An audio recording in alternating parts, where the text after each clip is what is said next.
People may tell us what they want, but as long as we are young, we regard life as endless and use time accordingly. The only thing an old man can tell a young man is that it goes fast, real fast, and if you're not careful, it's too late. Of course, the young man will never understand this truth. Time races by, often unnoticed, until we find ourselves looking back from the vantage point of old age, wondering where all those years went.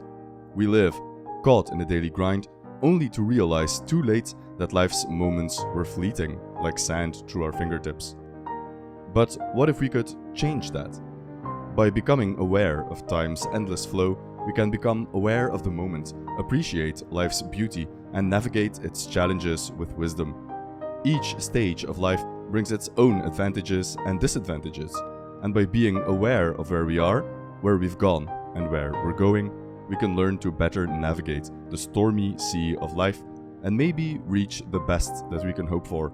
Life not as a stormy sea, but life as a quiet mountain stream, passing in all tranquility. At least that's Arthur Schopenhauer's answer to the question of what is the best we can hope for in life, and what better guide to help us navigate these unknown waters. Schopenhauer's Aphorisms on the Wisdom of Life acts as both a map and mirror for the journey through human existence, emphasizing the manifold stages of life from the unbridled energy of youth to the contemplative maturity of old age.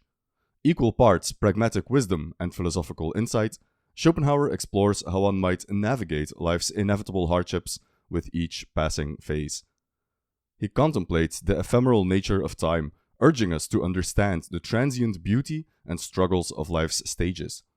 It serves as a compass, guiding us through the exuberance of our early years, the trials of adulthood, and the reflective peace of our later days, teaching us to accept life's highs and lows as we progress through its ever-evolving seasons. Schopenhauer finishes his practical guide to life with a long essay where he compares each stage of life to a planet in the solar system. Himself already in old age when writing this final section of the book takes a beautiful poetic look at the different stages of life and how we as humans might best tackle the specific challenges of each phase. This is pure, raw, unadulterated wisdom from an old man, a great mind, a genius philosopher, passed on to the young in the same style as ancient wisdom literature. And Schopenhauer, ever the master of metaphor, ends his work on human happiness with one big extended metaphor: life as expressed in the succession of planets in the solar system. So, strap in, grab some coffee, black of course, put on your spacesuit, and let's explore one of Schopenhauer's most beautiful essays. We start, as is fitting, at the beginning, birth and childhood, corresponding to the first planet from the Sun, Mercury. In childhood, when we are 10 years old, we live under the rulership of Mercury, the planet named after the mercurial Greek god Hermes. Just like this planet, the person moves rapidly and easily in the most narrow circle. He can be persuaded by small things, but learns a lot and easily under the rule of the god of astuteness and eloquence. Childhood is blissful for Schopenhauer because we haven't fully awakened yet to the longing that will be instilled into us by the will to life when we reach puberty. Our entire being is not yet conditioned by this drive to procreate, and we live in a state of pure cognition. Assuming you have good and caring parents, which is of course not a given, childhood is relatively free from troubles because suffering is thrust upon us by the will to life. Really, the only time we feel the evil of the will is when we are hungry, which, if you're lucky enough to have good parents and good living conditions, is something you'll never really experience in childhood.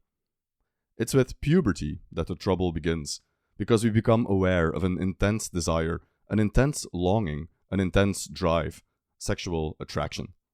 Schopenhauer wrote that the will is concentrated in the genitals, and with puberty and the explosion of hormones our bodies thrust upon us, we become immediately and terrifyingly aware of this new reality, a reality dominated by the libido. The second planet now dominates our life: Venus.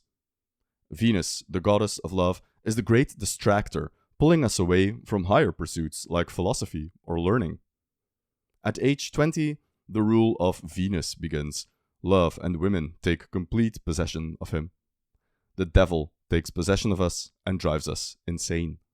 We might even assert that the diverse and endless whimsies that the sexual drive produces and the effects that arise from it maintain a constant, moderate madness in people as long as they are under the influence of this drive, or devil, by which they are constantly possessed.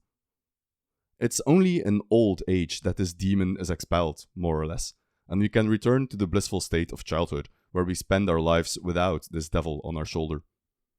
It's also the sexual drive that is chiefly responsible for the desire of humans to be social. We engage with society in order to find a mate, either directly when we go out, or indirectly when we try to raise our status or make money in order to attract a better mate down the line. And of course, misanthropic Schopenhauer is not a big fan of society at large, a collection of dimwits occupied with mind-numbing activities like discussing the weather, playing cards, or drinking at a pub. Schopenhauer believed that solitude is the only refuge of the genius, but solitude is at the same time unbearable because the sexual drive pulls us towards other people. And it's not just that we suddenly become slaves to the will that makes puberty such a difficult time. As we grow older, we also start to differentiate ourselves. Schopenhauer says that children are more or less all the same, and as such, they still harmonize remarkably well. In other words, children get along with each other. But in puberty, as the differences between individuals become more and more pronounced, this becomes increasingly more difficult because we literally grow apart. As at the beginning of spring all leaves have the same color and almost the same shape, so we humans also all resemble one another in early childhood and hence harmonize admirably. But with puberty, there begins a divergence that becomes greater and greater like the radii of a circle. Thus, nature plays a cruel trick on us by instilling a drive that pushes us towards things right at the time where those things make us most unhappy.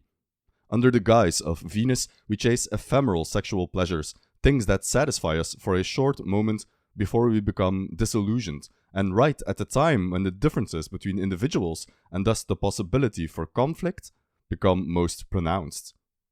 Puberty creates a divide in our psyche. The intellect wants to be left alone. It wants to think. It wants to lose itself in artistic contemplation. It wants to explore the stars and uncover the secrets of the universe. And at the same time, it awakens within us the sexual instinct that pulls us back towards earth and earthly matters, where nothing awaits us except disappointment, boredom, and the small sufferings of daily life. What is to be done? To use Shakespeare's words, we take up arms against a sea of troubles. In the 30th year, Mars rules. The person now is fierce, strong, brave, belligerent, and defiant. Schopenhauer also believes that the intellectual capacity of humans reaches its full potential around age 26. However, the sexual instinct distracts us from using this brain power to its fullest extent. As we get older, we lose the virility and we come to see the world in a purer light, unclouded by the sexual impulse. Correspondingly, with the reign of Mars, we turn our attention to other worldly affairs than women. We start to make strides in our careers, we become more interested in cultural matters, and even though the raw brain power starts to slowly decline, we build up more cultural capital, we gain more life experience, and so the loss of computing power is counterbalanced by an increase in memory and a decrease in distractions. All these factors reach an equilibrium when we are around 50 years old, the age at which a true genius can really shine, unburdened by hormonal side quests and armed with life experience and a cultural education. Before that, however, Schopenhauer takes a break from the planets and focuses on the 4 planetoids between Mars and Jupiter. They symbolize how, starting at age 40, we begin to set our house in order after having accumulated money, experience, and status in our 30s. In the 40th year, the 4 planetoids are in control. Accordingly, his life expands. He is frugal, i.e., indulges in the useful, thanks to Ceres. He owns his own hearth by virtue of Vesta.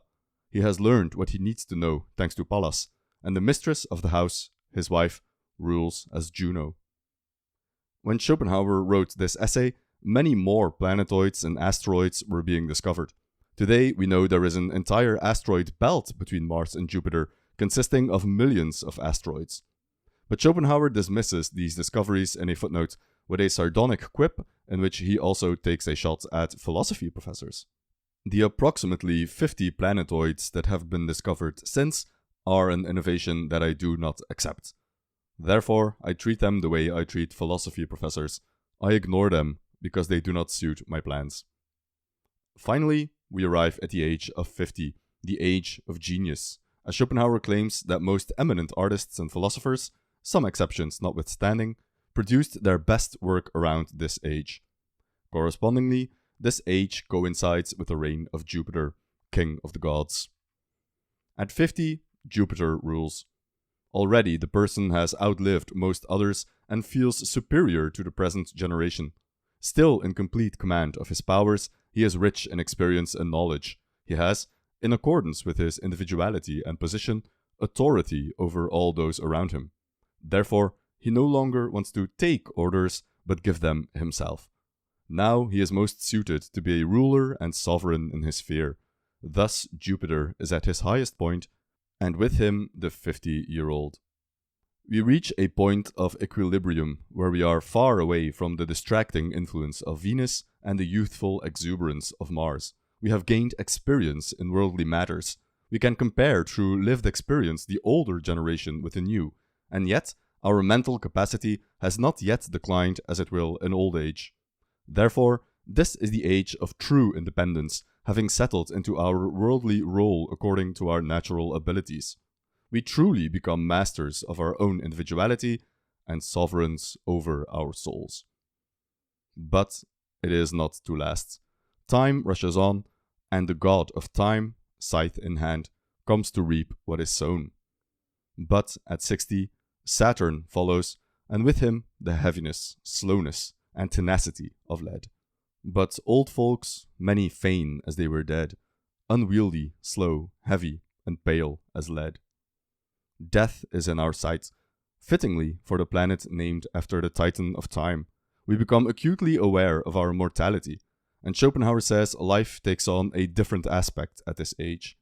Whereas in youth we enthusiastically engage with life, when we reach our 60s, we are like the criminal who is sentenced to death, and every day is another step towards the gallows. It would be a great thing if we could maintain our youthful luster and cheer into old age, and some people do manage it, but as a Shakespeare quote that Schopenhauer cites makes clear, often at this age, life has left people already. To avoid this fate, Schopenhauer recommends everyone to make their health their number one priority. 3/4 of happiness, he says, is being in good health. And it's a cruel trick of nature that we are never really aware of our good health. We only feel it when we are sick or when our body disturbs us in some way. But it's the best we can do, and Schopenhauer himself kept active throughout his life, walking for 2 hours every day, no matter the weather, and by taking cold baths. No doubt, if he were alive today, he would also tell us to avoid processed foods and to avoid overeating. Simple advice, yes, but practical. And Schopenhauer would be the first to admit that there is nothing new under the sun, and the wise of all ages have always said the same thing, and fools, always in the majority, have always done the opposite. So the wise have to keep repeating themselves, only to be ignored. Well, no matter, because the next planet is waiting for us and coming for us all. At last comes Uranus. There we enter heaven, as people say. Death. The Titan of heaven has final reign, and as we leave the earthly spheres, we enter into the heavenly ones. Not literally, of course. Schopenhauer, for himself, believed in some kind of reincarnation, or at any rate, he believed that while our individuality ends in death, the true essence of our being, the will, lives on. In the past, we've done a full 18-minute video on Schopenhauer's peculiar view on life after death, which is uploaded to our Patreon because the subject matter would probably get flagged by YouTube. You can join our Patreon today and watch the video if you're interested. There is a link in the description, or go to patreon.com/veldgeistyt. Attentive viewers will have noticed that Uranus is not the last planet in the solar system, not even as far as they knew in Schopenhauer's day. because the planet of Neptune had recently been discovered.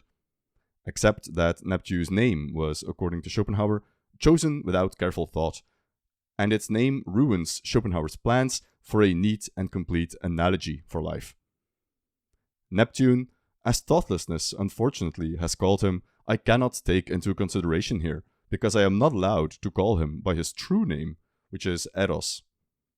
If it had been up to Schopenhauer, he would have chosen Eros for the name of the final planet, as Pluto hadn't been discovered yet. Why Eros? Because it would make for a fitting final planet to close off the extended metaphor. Otherwise, I would show how the end is tied to the beginning, that is, how Eros is secretly connected to death, by virtue of which Orcus, or Amentes of the Egyptians, is the one who receives and gives, hence not only the taker but also the giver, and death is the great reservoir of life. Orcus is the Etruscan god of the underworld, similar to the Greek Hades, and ironically enough, the planet discovered after Neptune, through a complete coincidence, would be fittingly named Pluto, the Roman equivalent of the underground god. Schopenhauer's mysterious meditation of life and death ends here, anticipating the ideas of Freud of how the death drive and the libido are connected, which he called Thanatos and Eros. But the point is actually more philosophically profound than Freud's psychoanalysis. Death is the great reservoir of life, as the will in Schopenhauer's system is the great abyss from which life, representation, springs forth. A philosophical truth that Schopenhauer sees reflected in the ancient mythology of civilizations past. From death comes life, and life returns to death. We go deeper into this in the Patreon video we mentioned. For this very reason, everything comes from Orcus, and everything that is alive now has been there. If we only were able to understand this conjurer's trick, in virtue of which everything happens, then it would all be clear. But unfortunately, everything is not all clear. And with these words, Schopenhauer ends his beautiful essay on the course of life as seen through the succession of planets in the solar system.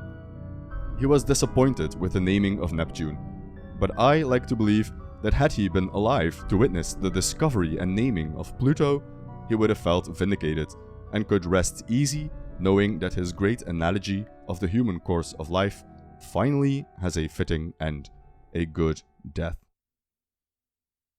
Thank you for watching. If you enjoyed the work we do here, you can support us on Patreon and get access to exclusive videos like the one we mentioned earlier about Schopenhauer's views of life after death. Lots of material on Nietzsche too, as well as poetry analyses and book reviews. And if you're not subscribed yet, please do so. Only 20% of our regular viewers are subscribed. So if you want to be sure you don't miss any future uploads, please make sure you've pressed that button. Of course, simply liking, commenting, and sharing is also a great way to support the work we do. And follow us on Twitter for sneak peeks into future videos, hot takes, and the occasional joke. With all of that said, again, thank you for watching, and we'll see you in the next one.